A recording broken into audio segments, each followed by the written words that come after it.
اس کے اندر ایمان ہونا چاہیے، فہو مومن، بس وہ مومن ہونا چاہیے۔ اگر وہ مومن ہے تو پھر چاہے وہ مرد ہو چاہے وہ عورت ہو، کوئی فرق نہیں کرتا۔ تو اب یہ ہے کہ اسلامی نقطہ نظر سے مرد اور زن میں کوئی فرق نہیں ہے۔ تو اب جس طرح سے ذرا توجہ کریں گے، جس طرح سے بچوں کو تعلیم دینے پر زور دیا جاتا ہے، اسی طرح ہی بیٹیوں کو بھی تعلیم دینے پر زور دیا جائے، یعنی بچیوں کی تعلیم کا بھی اسی طرح سے اہتمام کیا جائے۔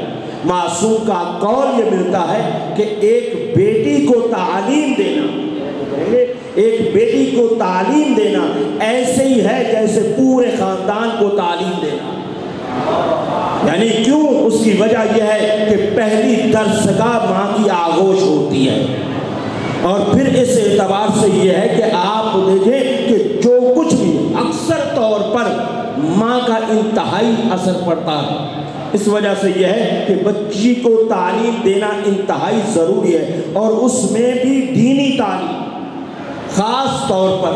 یہ بات میرے عزیزان تک پہنچ جانی چاہیے، اور وہ یہ ہے کہ اگر خاتون، گھر میں بیٹھی خاتون کو اگر فقہی مسائل معلوم نہیں ہوں گے تو اس کا نتیجہ کیا ہوگا؟ ذرا توجہ کر لیں، میں پیچیدہ مسائل میں نہیں جا رہا ہوں بالکل، کیونکہ ممبر کا تقاضا نہیں ہے۔ اس وجہ سے یہ ہے کہ صرف سادہ سی بات کر رہا ہوں جو سامنے کی بات ہے، وہ یہ ہے کہ خاتون سبزی کاٹ رہی ہوتی ہے نا، سبزی کاٹتی، جب سبزی کاٹتے ہوئے کبھی ہاتھ پر زخم آ جاتا ہے، جب زخم آ جاتا ہے اس کے بعد پتا اٹھاتی ہیں، جو عام مشاہدے کی بات ہے، پتا اٹھاتی ہیں اور اسی سے اس کو صاف کر دیا۔ اب جب صاف کیا اس کے بعد پھر سبزی کاٹنے لگی۔ اب دیکھیے فرق یہ ہے کہ اس نے صاف کیا ہے، ذرا توجہ کریں گے، اس نے خون کو صاف کیا ہے، پاک نہیں کیا۔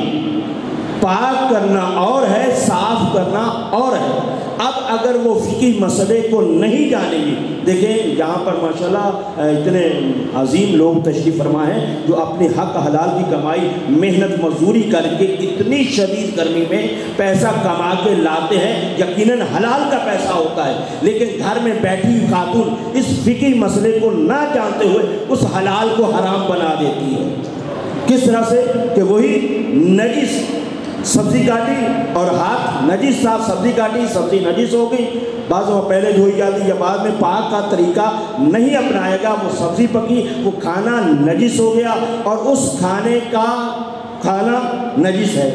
تو جب اس کھانے کو کھائیں گے تو وہ پاک اور حلال جو آپ کی کمائی تھی، گھر میں بیٹھی خاتون فقہی مسئلہ نہ جاننے کی وجہ سے کیا ہے، وہ کھانا حرام ہو گیا۔ اب جب حرام کھانا کھائیں گے تو اس کا اثر بھی ظاہر ہوگا۔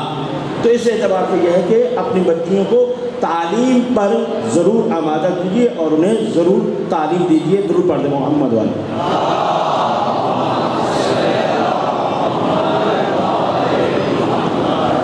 یہاں سے میں اپنی گفتگو کا دوبارہ آغاز کرتا ہوں، اور نئے آنے والے عزیزوں کے لیے یہ ہے کہ میں تقریباً 9:30 بجے بیٹھ گیا تھا ممبر پر، تقریباً آپ آدھے گھنٹے کے قریب، بعض لوگ لیٹ پہنچے ہیں، تو اگر وقت پر تشریف لائیں تو گفتگو انشاءاللہ تعالیٰ اسی ترتیب کے ساتھ جیسے چل رہی ہے وہ چلتی رہے۔ تو آج شب جمعہ کی وجہ سے ہم نے کچھ آپ کا وقت اس ضروری باتوں کے لیے بھی لے لیا ہے۔ بس یہ ہے کہ جس آیہ مجیدہ کو ہم آپ کی خدمت میں پیش کر رہے ہیں اسی کے اعتبار سے اچھا پھر ایک چھوٹا سا جملہ اور بھی عرض کر دوں کہ مسئلہ یہ ہوتا ہے، جیسے کبھی ہم نے کچھ گفتگو کی ہے، لیکن عام طور پر لوگوں کا ذہن یہ ہوتا ہے کہ جی اس کی مجلس میں جانا چاہیے جو اصلاحی مجلس پڑھے۔ آج کل یہ جملہ بہت عام ہے نا، جی اس کی مجلس میں جائیں۔ ایک یہ ہے کہ جو اصلاحی مجلس پڑھتے ہیں نا، صرف انہی کی مجلس میں جانا چاہیے۔ اب اصلاحی مجلس سے ان کی کیا مراد ہوتی ہے وہ بھی آپ جانتے ہیں کہ جو مثلا یہ باتیں کرے وہ اصلاحی مجلس کر رہا ہے، اور جو اس کے علاوہ پڑھ رہا ہے وہ اصلاحی نہیں۔ ایک تو یہ ہے۔ دوسرا یہ ہے کہ جی اس کی مجلس میں جانا چاہیے جس کی مجلس میں کچھ ملے، یہ بھی ایک فکر ہے۔ لیکن آج ایک نقطہ نظر بندہ ناچیز کا بھی سن لیجیے، وہ یہ ہے کہ سب سے پہلے ایک فکر ہے، دو طرح کی فکر پائی جاتی ہے لوگوں میں، ہمارے ہی لوگوں کے اندر دو طرح کی فکر ہے، ذرا توجہ کریں گے۔ ان فکروں کو اب آپ کس فکر والے ہیں مجھے نہیں پتا، لیکن اصل یہ ہے کہ دو طرح کی فکر پائی جاتی ہے۔ ایک یہ ہے کہ یہ مجلسیں وسیلہ ہے کسی اور مقصد کے لیے، ایک یہ فکر پائی جاتی ہے کہ یہ مجلس میں آنا یہ وسیلہ ہے کسی اور مقصد تک پہنچنے کے لیے، وہ مقصد ان کے نزدیک کیا ہے وہ اپنی جگہ پر۔ دوسری فکر جو پائی جاتی ہے وہ یہ ہے کہ مجلس وسیلہ نہیں خود مقصد ہے، یہ فکر بھی پائی جاتی ہے، اور اس فکر کو کم لوگ متوجہ ہیں۔ در حقیقت یہ مجلس وسیلہ نہیں مقصد ہے، اور یہ بات آپ کی خدمت میں اپنی جیب سے نہیں کر رہا ہوں، بہت ساری روایات اس کے اوپر ادلہ موجود ہیں، اور ہمارے بزرگان خصوصاً آیت اللہ العظمیٰ آغا وحید خراسانی جو شیخ العزا ہیں اس زمانے کے، اللہ تعالیٰ ان کو زندہ و صحیح و سلامت رکھے، 100 سال سے زیادہ ایج پانے والا فقیہ جب چلتا ہے تو ننگے پاؤں چلتا ہے۔ اللہ اکبر، اللہ اکبر۔ تپتی ہوئی گرمی میں ہم نے خود دیکھا ایام عجائب جناب سیدہ فاطمہ الزہرا میں سڑک کے اوپر آج تو ذرا تھوڑا سا یہی سمجھتے نا کہ ہمارا جو بیگ تھوڑا سا بڑھ جاتا ہے نا تو ہم تو مجلسوں میں آنے کے لیے پتہ دعوت نامہ مانگتے ہیں، کوئی خاص اگر فون آئے گا تو ہم مجلس میں جائیں گے ورنہ نہیں جائیں گے، اور آئیں گے تو کس پروٹوکول کے ساتھ آئیں گے، کس انداز میں آئیں گے۔ لیکن یہ ہے کہ جو واقعی فقہاء ہیں ان کا کیا طرز عمل ہے، تو یہ ہے کہ یہ سب سے پہلے تو اس جملے کو میں آپ کی خدمت میں پیش کر دوں کہ یہ مجلس اصل مقصد ہے، یہ وسیلہ نہیں کسی اور تک پہنچنے کے لیے، اصل مقصد ہی مجلس ہے، برپا کرنا مجلس یہ سب سے عظیم مقصد ہے۔ کسی روایت میں میرے نظر میں نہیں گزرا، خطیبوں سے میں نے بہت سنا ہے بارہ، اس لیے اس کو پیش کروں، کسی نظر میں یہ نہیں مجھے ملا ہے کہ تم مجلس میں جاؤ تاکہ تم یہ ہو جاؤ۔ مثلا میں کہہ رہا ہوں اگر کوئی ملی روایت تو مجھے دکھا دیجیے گا، میری نظر میں نہیں ہے بارہ، ہو سکتا ہے کوئی بھی تم مجلس میں جاؤ تاکہ تم وہ ہو جاؤ، تاکہ تم وہ ہو جاؤ، مثلا کہا جائے تاکہ تم متقی ہو جاؤ، چلو دوسرے لفظوں میں لے آتا ہوں تاکہ تم بااخلاق ہو جاؤ، بھی نہیں، یہ مجلس خود اس مجلس میں آنا ہی متقی ہونے کی علامت ہے، اس مجلس میں آنا ہی متقی ہونے کی علامت ہے، اس مجلس میں آنا ہی بااخلاق ہونے کی علامت ہے، اس مجلس میں آنا ہی مظلوم کا حامی ہونے کی علامت ہے، کہ ساری چیزیں اخلاقیات جمع ہوتی ہیں تو انسان کے دل میں مجلس کی تڑپ پیدا ہوتی ہے، وہ کھینچا چلا آتا ہے مولا حسین کی مجلس کی طرف۔ پھر مجلس میں آنے کے بعد ہوتا کیا ہے؟ اس کے بعد یہ ہوتا ہے اس کے اندر ترقی آنا شروع ہوتی ہے۔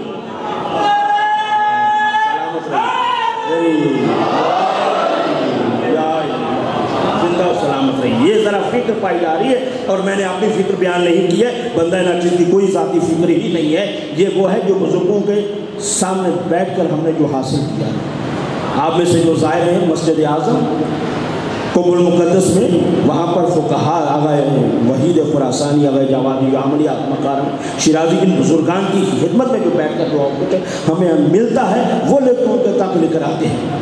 لیکن افسوس آج کل یہی ہو رہا ہے کہ جب بعض دفعہ برل آ رہے ہیں حصوں میں، آپ کیا کریں، یہ ہمارے اپنے ہی لوگوں میں بھی کچھ لوگ ایسے آ رہے ہیں کہ جو اس فکر کو خراب کر رہے ہیں، میں اس میں زیادہ نہیں جاتا کیونکہ پھر ایک درد دل ہو جائے گا۔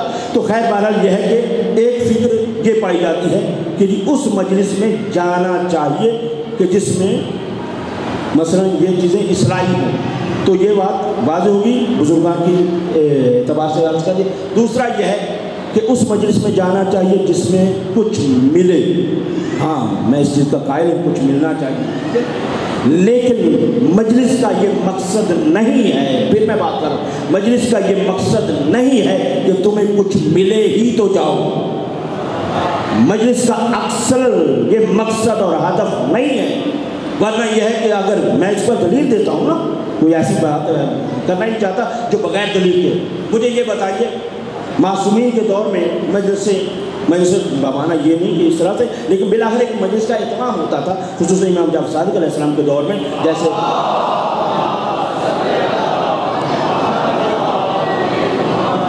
جیسے یہ ہے کہ دیوبند ایک مرتبہ قصیدہ لکھ کر آیا ہے مولا کی خدمت کا، مولا میں نے قصیدہ کہا ہے، کہا کہ مجھے یہ بتا آج تاریخ کون سی، کہا محرم ہے، کہا دیوبند تمہیں پتہ ہے نا، کہا نہیں میں نے مرثیہ بھی لکھا ہے، تو پھر اس میں مرثیہ پڑھا۔ اب مجھے یہ بتائیے، جب معصومین کے گھر میں مجلس ہوتی تھی اور سید سجاد علیہ السلام بعض مقامات پر ہے بعض میں، ورنہ یہ ہے کہ اصل یہ ہے کہ مولا کو وہ موقع نہیں ملا جس طرح سے آپ اور ہم مجلس برپا کرتے ہیں۔ یہ بہت بڑا کرتا ہے، کبھی انشاءاللہ تعالیٰ اس کو ذکر کروں گا کہ مولا کی مجلس کیسی ہوتی تھی، بہت بڑی عظیم ہے۔ مولا امام سجاد علیہ السلام مجلس کس طرح سے برپا کرتے تھے۔ مولا امام سجاد کے سامنے ذاکر کون ہوتا تھا، عزادار کون ہوتا تھا، کبھی ذکر کروں گا انشاءاللہ تعالیٰ، بہت عظیم گفتگو ہے۔ اب یہ ہے کہ جس طرح سے موقع ملا امام جعفر صادق علیہ السلام کو ملا، امام رضا علیہ السلام کو موقع ملا، اب مجھے یہ بتائیے جب ان کے سامنے کوئی ذاکر یا خطیب یا شاعر جو بھی آپ کہتے ہیں، جب وہ پڑھتا تھا تو امام کے علم میں کون سا اضافہ ہوتا تھا؟ یہ امام سامنے بیٹھے ہوئے ہیں، اللہ ذرا توجہ کرنے، توجہ، یہ میں آج اصلاحی اس انداز سے پڑھ رہا ہوں، یہ لوگوں کی اصلاح ہونی چاہیے کہ جی فلاں بہت بڑا عالم ہے، اس کی مجلس میں ہی جائیں گے، اس سے نیچے والا تو ہمیں سمجھ میں نہیں آتا۔ آپ مجلس کا ہدف مقصد ہی نہیں سمجھ رہے۔ کیا آپ مثلا آپ ہم سب سے مراد یہ ہے کچھ سمجھے، کیا ہم میں علم امام سے زیادہ آ گئے؟ کہ ہم اس چیز کے دعوے دار ہوگا کہ نہیں فلاں کی مجلس میں ہی جائیں گے، اس کے علاوہ کسی کی مجلس میں نہیں جائیں گے۔ امام جب مجلس سامنے بیٹھے ہوتے تھے نا، مولا سامنے بیٹھتے، خطیب آتا، ذاکر آتا، شاعر آتا، وہ پڑھتا، امام کے علم میں کون سا اضافہ کرتا۔ اور آج بھی یہ دیکھ لیجئے تقریباً جو ماشاءاللہ تشریف فرمائے جو زیارات میں جاتے ہیں، تقریباً اکثر مجتہدین کے گھر پر شب جمعہ یا روز جمعہ کو یا جمعرات کو مجلس ہوتی ہے۔ تو اب یہ فقیہ ہوتا ہے، مجتہد ہوتا ہے، وہ اس سے بہتر جانتا ہے، لیکن وہ زمین پر بیٹھا ہوتا ہے، ذاکر منبر پر ہوتا ہے، پڑھ رہا ہوتا ہے۔ اور اس سے بڑھ کر کیا چاہیے؟ چلے آپ کو اور بات کر لیتا ہوں، ماشاءاللہ ہماری مجلس کو ہر ایک کو ہم لے کر چلنے والے ہیں، رہبر معظم آغا خامنہئی بیٹھے ہوتے ہیں، آتا ہے خطیب مجلس پڑھتا ہے، کوئی بھی مخصوصی آتی ہے ان کے ہاں حسینیہ میں مجلس ہوتی ہے۔ اب مجھے بتائیے کہ فقیہ تو یہ ہے، مجتہد تو یہ ہے، ان کے سامنے کون بڑا عالم آ گیا ہے کہ وہ لیکن بیٹھے ہیں، گریہ کر رہے ہیں۔ تو اب یہ ذہن سے نکال دینا چاہیے کہ ان مجلسوں کا یہ مقصد ہے، نہیں عزیزو، یہ خود مجلسیں مقصد ہیں، ان مجلسوں کا مقصد کوئی اور نہیں ہے، یہ خود مقصد ہے۔ وہ اس سے اعتبار سے یہ ہے کہ یہ من بقا او اب کا او تباہ کا فواجب لہ الجنہ، جو روئے، توجہ فرمانے، من بقا او اب کا، حتیٰ کہ یقین جانے، یہ میں بہت ڈر کے بات کر رہا ہوں لیکن روایت کا جملہ اسی طرح سے بات رہا ہے، وہ یہ ہے کہ اس کا ترجمہ مجھے بتائیے کیا بنے گا۔ من بقا جو روئے، اور اب کا جو رلائے، اور تباہ کا، اس کا معنی کیا ہے؟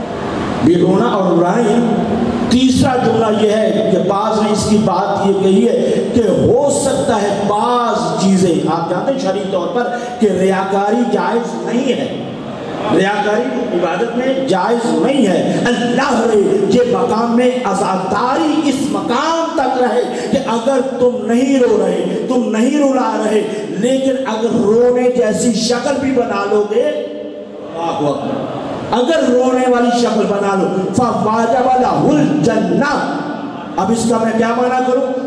فواجب لہ الجنہ، وہ جنتی ہے، ذرا باہر میں بیٹھے ہوئے ذرا، فواجب لہ الجنہ، وہ جنتی ہے، یہ معنی نہیں ہے، یہ ترجمہ صحیح نہیں ہے۔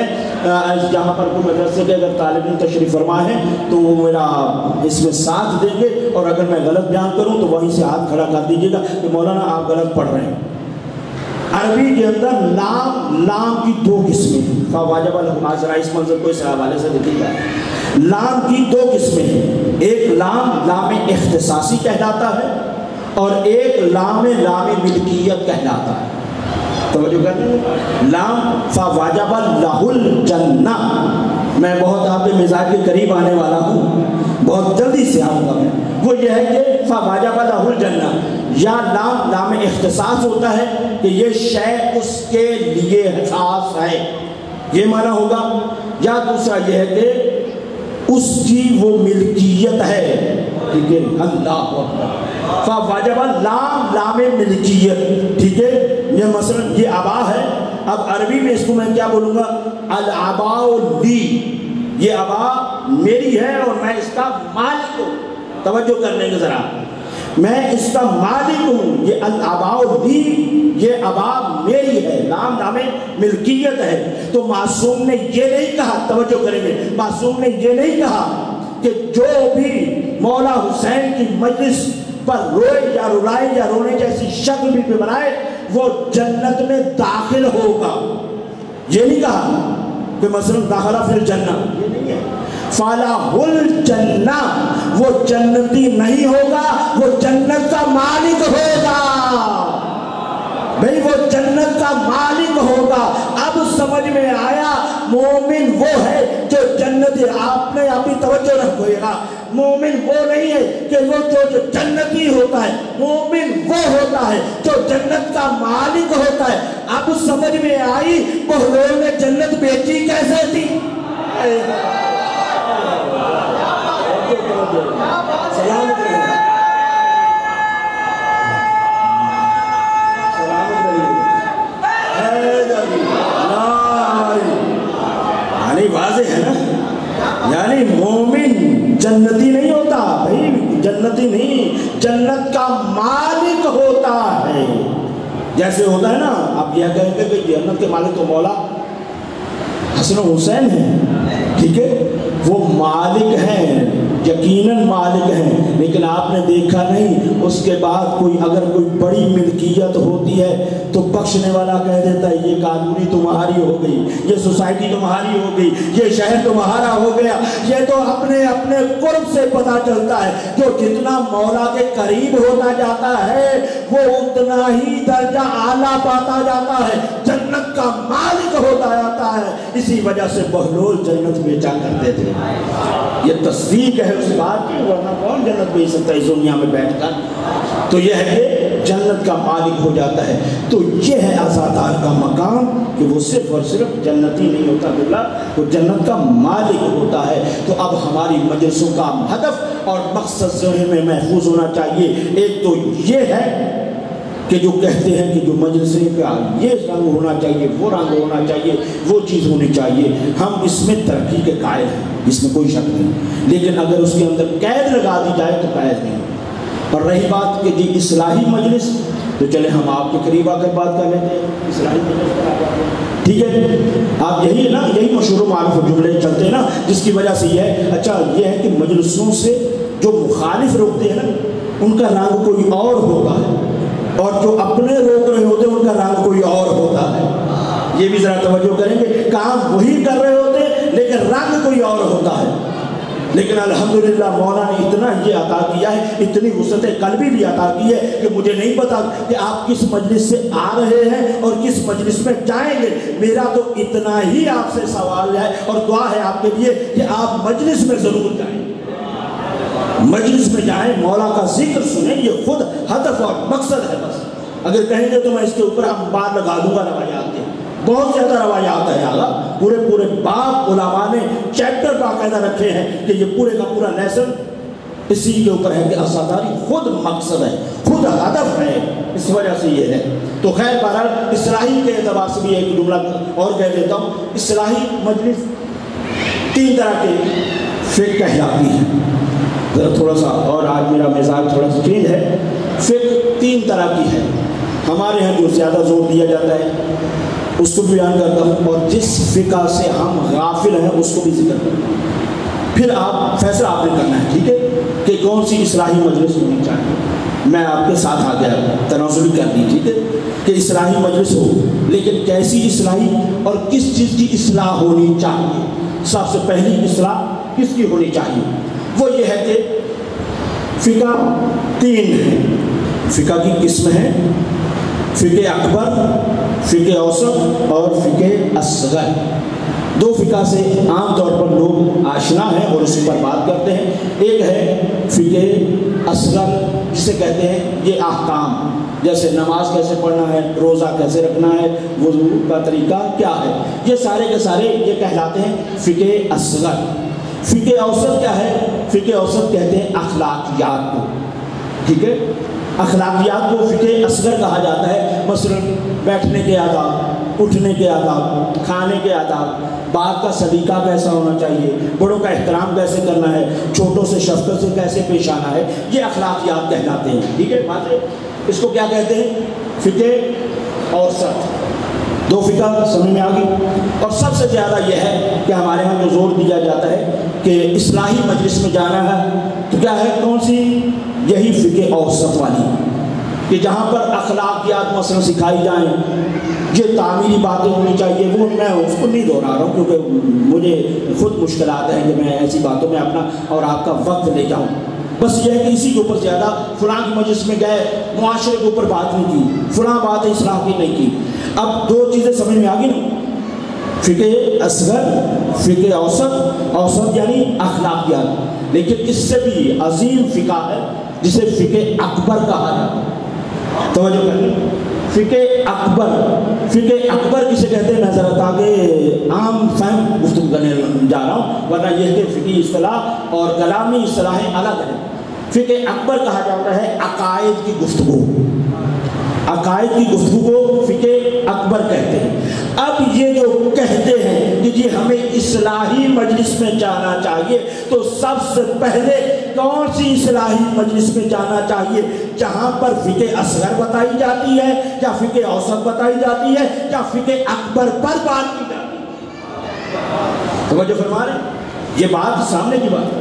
اصلاحی مجلس میں اگر سوچ کر یہی جانا ہے کہ اصلاحی مجلس میں جانا چاہیے، تو پھر اصلاحی مجلس کے لیے تین فقہ ہے، فقہ اصغر، فقہ اوسط، فقہ اکبر. تو کون سی فقہ کو اصلاح کرنے کے لیے جانا چاہیے؟ تو عقل یہ کہتی ہے سب سے پہلے فقہ اکبر کو سیکھنا چاہیے. فقہ اکبر کے ذریعے سے اپنے عقائد کی اصلاح کرنی چاہیے. تو یہ ہے فقہ اکبر کو صحیح طریقے سے پہنچانے والی شیخ کا نام عزاداری مولا حسین ہے. صحیح طریقے سے سب سے پہلا، اگر کوئی خطیب آتا ہے، مجھے معاف کیجیے گا لیکن بات کہہ رہا ہوں پوری ذمہ داری سے اور بزرگوں سے حاصل ہوئی، کوئی بھی آتا ہے دنیا کی جتنی بڑی اصلاحی باتیں کرتا چلا جائے، اخلاقیات سکھائے، فقہ سکھائے، سب کچھ سکھائے، لیکن اگر عقائد کی اصلاح نہیں کی تو اس کی نماز کا کوئی فائدہ نہیں، اس کے روزے کا کوئی فائدہ نہیں. اللہ اکبر. وہ کون سی نماز، میں مسائل نہیں پڑھ رہا ہوں لیکن اتنا بتانا چاہتا ہوں، وہ کون سی نماز؟ کربلا میں تو دو نمازیں تھیں. ایک وہ نماز تھی جو حسین والے پڑھ رہے تھے، اور ایک وہ نماز تھی جو مخالف پڑھ رہے تھے. تو فرق کس چیز کا تھا مجھے بتائیے. بھی میں اگر جہاں پہ بات گڑبڑ کروں گا مجھے بتا دیجیے. اور یہ کہنا بھی چاہیے کو کہ کہیں پر میں ٹیڑھا ہو جاؤں تو مجھے سیدھا کر دیں. تو بس آپ مجھے اتنا مجھے بتا دیں کہ نمازیں تو بھائی دونوں طرف پڑھی جا رہی تھی، کمی کس چیز کی تھی؟ عقائد کی. فقہ اکبر نہیں سمجھ رہے تھے. تو اب فقہ اکبر کو اگر مقام مولا حسین سمجھ جاتے تو کیا یہ واقعہ رونما ہوتا؟ اور اس کی پھر دلیل یہ ملتی ہے کہ جس نے سمجھا وہ ادھر سے ادھر آ گیا. چاہے ایک شب لی لیکن ایک شب میں ادھر سے ادھر آ گیا. کس وجہ سے؟ نماز تو ادھر بھی تھی، روزہ تو ادھر بھی تھا. تو پھر عزیزوں سمجھنے کی ضرورت یہ ہے کہ پہلے سب سے پہلے عقیدے کی اصلاح ہونی چاہیے. اگر عقیدے کی اصلاح نہیں ہے تو پھر بعد میں عمل کا کوئی فائدہ نہیں ہے. ہاں اگر عقیدے کی اصلاح ہو گئی تو اس عقیدے کے ساتھ جب عمل لگیں گے تو یہ عقیدہ اور عمل پرواز کرتے ہوئے آپ کو مولا کی بارگاہ میں لے جائیں. مولا میں نے نفی نہیں کی، عمل کی. یہ یاد رکھے گا، بعد میں ہو سکتا ہے میرے ٹرسٹیوں کو پریشان کرنے لگے آج آپ کے مولوی تو عمل کے خلاف جا رہے تھے. نہیں، میں نے کبھی نفی کی ہے. نفی یہی ہے. چلے دیکھ لیجیے مولا حسین علیہ السلام کے حوالے سے بعض دنوں کو آپ تھوڑا سا ہو سکتا ہے کوئی ناراض ہونے لگے. عمل کی بات نہیں، یہ بات ہے کہ عام طور پر جب ہم بعض سب نہیں دیکھ میں ان باتوں کو اتنا قریب سے آ کر نیچے آ کر بات نہیں کرنے والا، لیکن یہ ہے کہ بعض دفعہ نماز ہلکی ہو جاتی ہے. جو مصروف تھے عزاداری میں، ماتمداری میں، تو مولا کی عزاداری میں کیونکہ مصروف تھے اس وجہ سے نماز رہ گئی. لیکن میں ایک سیرت بیان کروں آپ کے سامنے. پریشان ہیں؟ 15 منٹ میں باقی رہ گئے، جیسے بھی سن لیجیے. وہ یہ ہے کہ سیرت مولا حسین کے حوالے سے وہ یہ ہے، واقعہ آپ کا سنا ہوا ہے، مجھے نتیجہ ہی کر دینا ہے۔ عام طور پر یہ ہے کہ مجلس ہو رہی تھی یا مجلس میں مصروف تھے یا عزاداری میں مصروف تھے، اس وجہ سے ہماری نماز خدا نخواستہ رہ گئی۔ تو یہ واقعہ آپ نے سنا ہوا ہے، صرف نتیجہ آپ کی خدمت میں پیش کرنا ہے۔ وہ یہ ہے کہ مولا حسین علیہ السلام کا واقعہ کہ پیغمبر صلی اللہ علیہ وسلم مسجد میں ہیں، نماز پڑھا رہے ہیں، مشہور ہے نا واقعہ، نماز پڑھا رہے، نماز پڑھاتے ہوئے ایک مرتبہ مولا حسین آ کر نانا کے اونٹ پر سوار ہوئے۔ واضح ہے نا، مشہور و معروف واقعہ ہے، کوئی میں اس پہ حوالہ دینے کی ضرورت نہیں، مشہور واقعہ ہے کہ مولا حسین علیہ السلام آ کر نانا کی پشت پر سوار ہوئے۔ اب ہوا کیا، یہاں توجہ کریں گے، ہوا کیا؟ اس کا نتیجہ یہ ہوا کہ ایک پیغمبر نے بعض اقوال کے مطابق مثلا 70 مرتبہ سبحان ربی الاعلیٰ فرمایا اور سر سجدے سے نہیں اٹھایا جب تک حسین اپنی مرضی سے نہیں اترے۔ توجہ کرنے کے ذرا نمازی ذرا توجہ فرمائیں گے، جب تک جو پکے نمازی میں ان سے مخاطب ہوں، جو موسمی ہیں ماہ رمضان میں کچھ اور ان دنوں میں کچھ اور، ان سے بات نہیں کر رہا ہوں، لیکن یہ ذرا سوچئے گا کہ جب تک میرے مولا حسین علیہ السلام، توجہ کریں گے، جب تک میرے مولا حسین علیہ السلام اپنی مرضی سے پشت نانا سے نہیں اترے ہیں تب تک نماز ہوتی رہی۔ توجہ کریں، تب تک نماز ہوتی رہی، یعنی طویل ہوتی رہی۔ پیچھے لوگ دیکھتے رہے کہ سامنے پشت پر حسین بیٹھے ہوئے، پھر سر سجدے میں رکھ رہے ہیں۔ اب سنت بھی دیکھ لیں میرے لوگوں، ان لوگوں کو بھی مخاطب کر رہا ہوں جو اہل سنت عزیزان ہے، وہ سنت صحابہ بھی دیکھے کہ سامنے حسین آ رہے ہیں، جب حسین سامنے آ جائے سر اٹھانا نہیں، سر جھکانا ہے۔ اور اللہ، یہ سنت صحابہ ہے کہ سر اٹھایا نہ جائے، سامنے حسین کا علم ہو یا حسین کی سبیل ہو یا حسین کا تعزیہ ہو یا حسین کا ذوالجناح ہو، اس کو روکو نہیں، اس کا اہتمام کرو۔ اگر صحابہ کے ماننے والے ہو اور اگر کسی اور کے ماننے والے ہو تو جو کچھ کر رہے ہو وہ تو کر ہی رہے ہو، لیکن اگر یہ ایک صحابہ کی سیرت سامنے آ گئی، دوسرا رسول کی سیرت سامنے آئی کہ حسین جب آ جائے دل و دماغ میں، توجہ چاہتا ہوں، جب حسین دل و دماغ میں آ جائے تو اس کا اثر یہ ہوتا ہے پھر نمازی کی نماز چھوٹتی نہیں ہے بلکہ طول پکڑتی ہے۔ تو اب سمجھ میں آیا، اگر حسین آ گئے تو اب اگر محرم کے علاوہ اگر نماز نہیں بھی پڑھتے تھے، کیونکہ اب حسینی اس انداز میں ہے کہ محرم ہے، اب کسی بھی مومن کی نماز قضا نہیں۔ اللہ، یہ بہانہ ہرگز نہیں ہونا چاہیے کہ یہ نماز چھوٹ گئی اس وجہ سے کیونکہ میں مصروف آزاد ہوں۔ ہاں، لیکن کوئی یہ بھی نہ کہے کہ میں تو گھر میں بڑے سجدے کر رہا ہوں، مجھے عزاداری میں جانے کی ضرورت نہیں ہے، یہ بھی کسی کے دل میں گمنڈ نہیں ہونا چاہیے۔ جتنی نمازیں پڑھ لو اس کو قبول کروانے والی ذات کا نام حسین ہے۔ اللہ اکبر، اس کو قبول کروانے والی ذات کا نام حسین ابن علی ہے۔ کہتے ہیں یہ سچا واقعہ میں آپ کو بتا رہا ہوں، آغا وجدانی قوم المقدس میں ان کی آج بھی سیریز موجود ہے، درس یہاں پر جو مدرسے کے اگر کوئی تشریف فرمائے وہ جانتے ہیں، یا عام طور پر وہ درس دیتے تھے، لوگ ان کے درس میں آتے تھے اور پورا وہ درس اپنا بیان کرتے تھے۔ آغا وجدانی قوم المقدس کے اندر عظیم ان کی کیسٹ موجود ہے، ہم جب گئے تو کیسٹ کا دور تھا، اور اس کے بعد کیونکہ آپ سیریز ہیں وہ اس کے نیٹ پر موجود ہیں۔ وہ درس کے جب میں اپنی بات کر رہا ہوں، میں جب ان کے سی ڈی دیکھی تو شروع میں مسائل ہوتا تھا، درس پہلے ابھی میں نے نہیں دیکھا ان کے علاوہ کسی درس میں، ہر درس کی بات کروں، ہر درس میں درس سے پہلے کسی مدرسے کے اندر اگر ہو تو مجھے بتائیے گا کہ کوئی استاد کوئی مدرس یہ عمل کرتا ہے کیا کہ مجلس تھوڑی سی پہلے مجلس ہوتی تھی، ذکر مسائل ہوتا تھا اور اس کے بعد وہ اپنا درس دیتے تھے، جو بھی درس ان کا انہوں نے کتاب پڑھانا ہوتی تھی۔ یہ میں شروع میں نے جب دیکھا تو تھوڑا سا مجھے تعجب ہوا. میں نے اپنے سینئر بزرگان سے پوچھا کہ یہ کیا وجہ ہے؟ ہم باقی سیڈی سے فلسفے کی لاتے ہیں، کلام کی لاتے ہیں، ان کے اندر یہ نہیں ہے، لیکن اگر وجدانی کی کیسٹ سیریز کے اندر یہ سلسلہ موجود ہے کہ شروع میں مسائل ہوتا ہے. جو انہوں نے واقعہ سنایا وہ بہت عظیم ہے. بس اسی پر آج کی گفتگو کو ختم کر دیا. کہتے کہ آگے وجدانی حوزے کے بہت عظیم استاد بزرگ، میں نے کہا کہ یہ آج بھی سیریز موجود ہے، لیکن یہ مسائل انہوں نے کیوں پڑھنا شروع کیا؟ توجہ کریں گے. یہ مسائل انہوں نے کیوں پڑھنا شروع کیا کہ ہر درس سے پہلے، یہ نہیں کہ شب جمعہ، ہر درس سے پہلے، اگر دن میں 4 درس دیتے ہوں گے تو 4 درسوں سے پہلے یہ مسائل پڑھواتے. کہتے ہیں کہ ایک شب، اچھا یہ ہے کہ میں آپ کو اتنا عرض کروں کہ میں ان چیزوں والا نہیں ہوں، لیکن اگر کسی کی تائید ہو رہی ہو تو پھر یہ ہے کہ میں ان چیزوں کو بیان کر لیتا ہوں، ورنہ میں ان چیزوں کو بیان اس انداز سے نہیں کہتا. کہتے ہیں کہ بہرحال وجدانی خواب میں انہوں نے ایک سلسلہ دیکھا کہ روز محشر ہے. ذرا توجہ سے نوجوان عزیزان سب توجہ سے سنیے گا، مجھ سمیت یہ ہمارے لیے بہت بڑا درس اور سبق ہے، خصوصاً مجھ جیسے لوگوں کے لیے.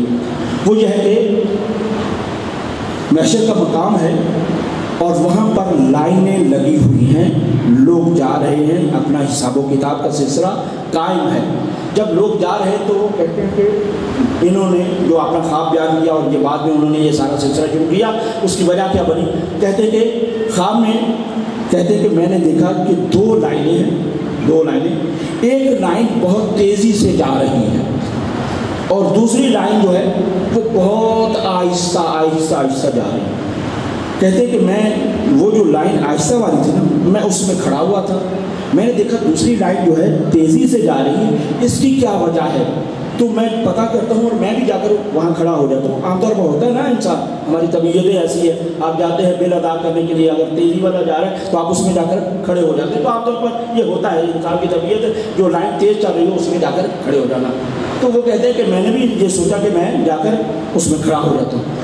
کہہ رہے ہیں کہ جیسے ہی میں اس لائن سے ہٹا دوسری لائن میں جانے کے لیے، فرشتوں نے مجھے پکڑ کے دوبارہ پھر اسی لائن میں کھڑا کر دیا. توجہ کیجیے گا ذرا، میں ایسے واقعات کم پڑھتا ہوں. واقعہ ایک تو سخت ہے بہرحال. وہ یہ ہے کہ مجھے کہتے ہیں کہ دوبارہ اسی لائن میں کھڑا کر دیا گیا. میں نے پوچھا کیا وجہ ہے؟ وہ لائن جو ہے وہ تیز جا رہی ہے اور یہ والی آہستہ ہے، اور مجھے اسی لائن میں کیوں کھڑا کیا جا رہا ہے، اس لائن میں کیوں نہیں جانے دیا جا رہا؟ اس کے بعد یہ کہتے ہیں کہ مجھے جواب یہ دیا گیا کہ وہ جو لائن جا رہی ہے، ذرا مومنین ذرا دیکھیے گا، کہا وہ جو لائن جا رہی ہے نا تیز، اس کے سامنے مولا حسین بیٹھے ہوئے. اللہ اکبر، اس کے سامنے مولا حسین بیٹھے ہوئے ہیں. کہا یہ جو لائن جو آہستہ آہستہ چل رہی ہے، اس کے سامنے کون ہے؟ کہا اس کے سامنے مولا امام جعفر صادق علیہ السلام بیٹھے ہوئے.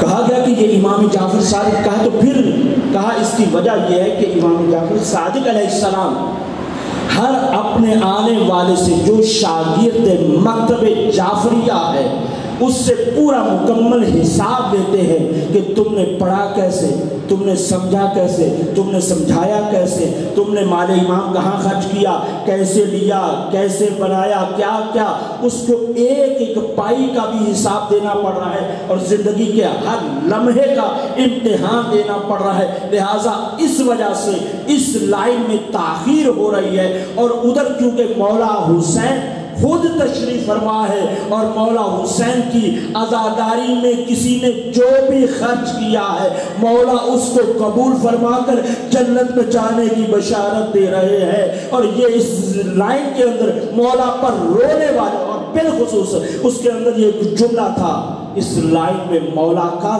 ذکر کرنے والے جا رہے ہیں. مولا کا ذکر کرنے والوں کو اجازت دی جا رہی ہے کہ وہ یہاں سے مولا حسین کے سامنے سے گزر جائے، اور مولا حسین اس کو جلدی سے موقع دے رہے ہیں. اس کی یہ وجہ ہے. اور کہتے ہیں کہ اس کے بعد میں جب بیدار ہوا، اور بیدار ہونے کے بعد اب میں نے تہیہ کر لیا کہ اب زندگی میں نے کوئی درس نہیں پڑھانا،